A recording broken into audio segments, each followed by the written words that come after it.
కొంతమంది తల్లికి సరిపడినన్ని పాలు రావట్లేదు అని అంటే నువ్వు బాగా పాలు తాగు, అప్పుడు నీకు పాలు బాగా పడతాయి అని నేను చెప్తూ ఉంటారు.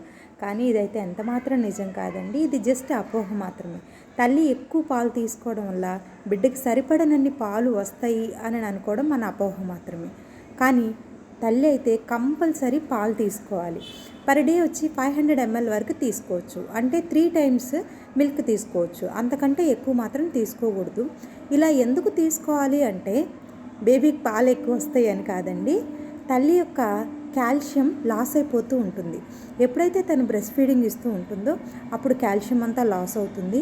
సో తన యొక్క కాల్షియం రీప్లేస్ చేసుకోవడానికి, అదేవిధంగా తన యొక్క స్ట్రెంగ్త్ని ఇంప్రూవ్ చేసుకోవడానికి పాలు అనేవి తీసుకోవాలి.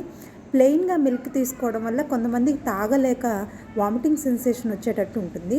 సో అందువల్ల దానిలో ఏదైనా ప్రోటీన్ పౌడర్ని మిక్స్ చేసుకొని కూడా తాగొచ్చు.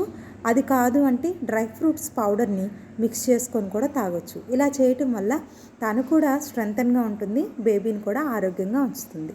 Thank you.